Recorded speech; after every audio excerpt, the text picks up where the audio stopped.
So now we're going to continue this discussion in 2.7 and bring the idea of rotation into our problems. We want to start out by finding a matrix for a linear transformation from R2 to R2 that rotates points through an angle theta around the origin. So our picture might be something like this. I'm actually going to try to draw a circle here.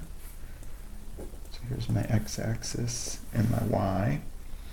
And remember, the standard matrix for a linear transformation can be written down if we can describe what it does to the vectors in E1 and E2 for R2. E1 is 1, 0. E2 is 0, 1. And as a vector, E1, of course, extends out to the point from the origin to 1, 0 along the x-axis. E2 would extend out to 0, 1 along the y-axis. If we rotate through an angle theta, the E1 vector is going to end up in this position, but if this is a unit circle, and it is since I'm passing through 1, 0, 0, 1, and we know the coordinates of this point here are cosine theta, sine theta. Squeeze it in there. So the 1, 0 vector will end up, and again, you can think of it as a vector, or you can just think of it as the point 1, 0 will be rotated to the position cosine theta, sine theta, right?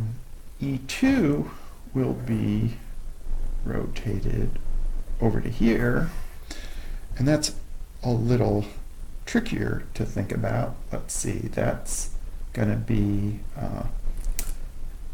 0, 1 is already 90 degrees or pi over 2 beyond radians, beyond E1.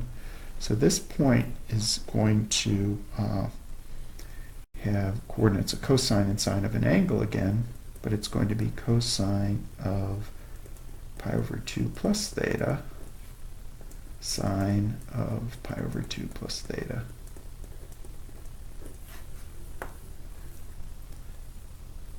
And what I want to try to do is simplify this a little bit.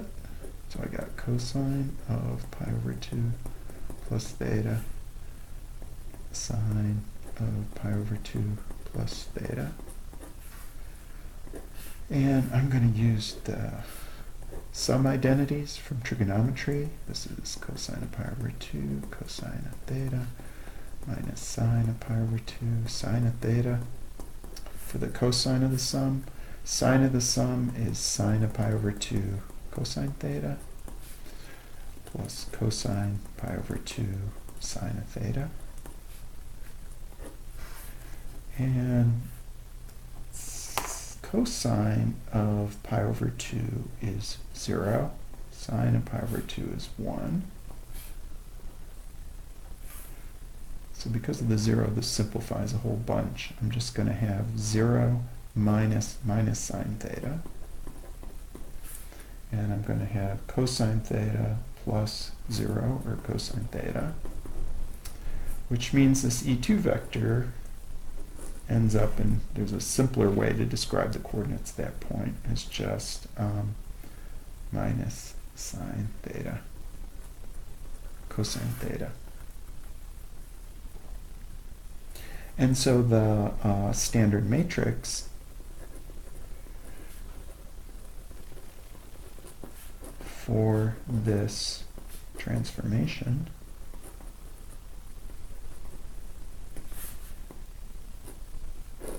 is going to be the image of E1, cosine theta, sine theta, followed by the image of E2, minus sine theta, cosine theta.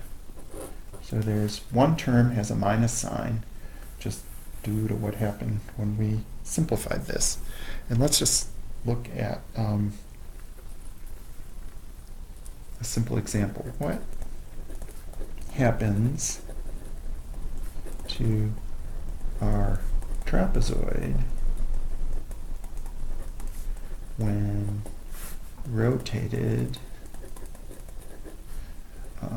30 degrees counterclockwise? So in a positive 30-degree rotation. And by our trapezoid, I mean our trapezoid from the previous part of this lecture, previous video.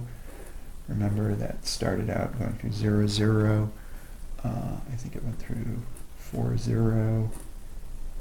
And then there was the point 1, 2. And the point 3, 2, right?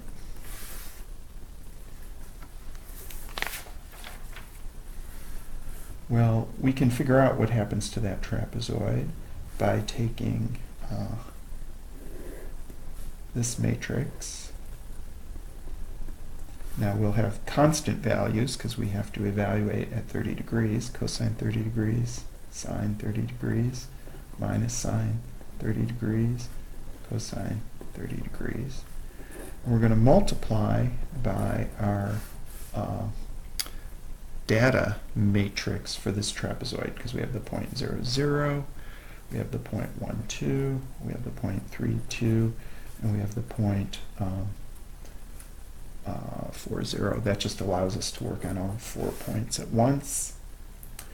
And I'm just going to show you what I got. Of course, you know, everybody knows, right? Sine, you all have memorized sine 30 degrees is a half, cosine 30 degrees is square root of 3 over 2, etc., etc. So when I went through this calculation, I rounded off a little bit here so we could plot some points. I got 0, 0, negative 0.13, 2.23. So again, I went across and down to get 0, 0, across and down the first entry. So 1 times cosine 30 minus 2 times sine 30 gave me the negative 0.13 entry, so on and so forth. So I did this ahead of time.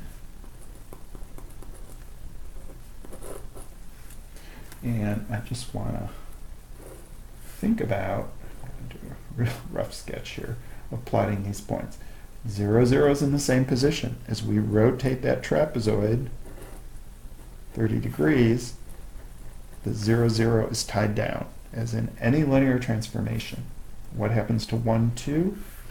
It ends up at negative 0.13, 2.23. So if this is 2, that's negative 1.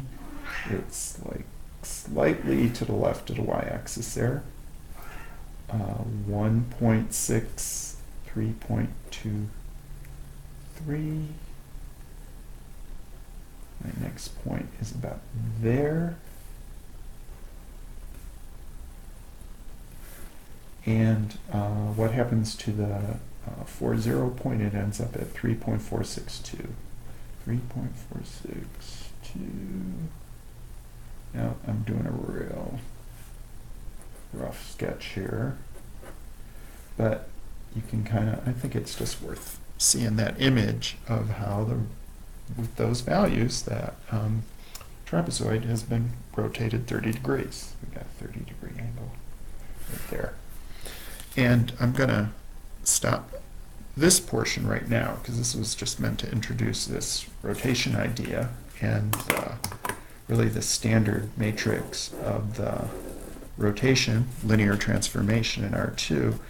And what we're going to do in the next segment, we're going to do one more video where we go back to some R3 and higher dimensions and we combine rotation with some other transformations